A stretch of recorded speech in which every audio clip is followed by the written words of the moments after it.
Let's talk about Predecessor's Akeron, one of the standouts from the last patch who's been sitting comfortably near the top of the jungle and offline charts since his release. In patch 1.9.2, Omeda's dialing him back a bit. Not a full gutting, but a noticeable trim to his overall damage and utility. Looks like Akeron's full combo was hitting just a little too hard, often deleting squishier targets before they even had a chance to fight back. Now, I personally think that there's somewhat of a skill curve to taking full advantage of Akeron's combo, and he can be somewhat squishy himself. Let's get the one small quality of life change coming out of the way, then we can address everything else.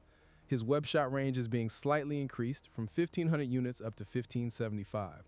This is to help combat one of Akeron's biggest frustrations, when you try to web onto a wall that looks in range, but the ability just doesn't connect. That'll happen less often now, which is a nice touch for consistency. I'm all for that as someone who misses the wall frequently. Now we got the good news out the way, the rest is not looking good for Akeron, honestly. Starting with Hellfire, his primary ability, the base damage is being reduced at every rank, going from 15 to 71 down to 15 to 67. The slow per tick is going down from 8 to 7%, and the maximum slow from 40% to 35%.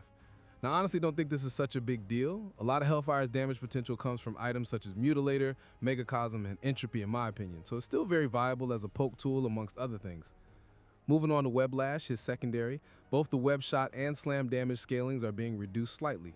Web shot's bonus physical power scaling is going from 45 down to 40%, while the slam is dropping from 70 down to 65.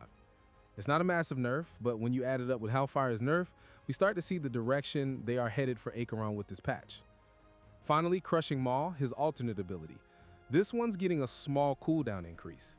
It's moving from 8 seconds up to 8.5 at rank 1, scaling down slightly as you level it up. This is what I feel will be the most noticeable change to Akeron, especially in lane situations like offlane. And this is the opposite of what is happening to Aurora's alternate ability. I don't really understand the need for this one, if I'm honest.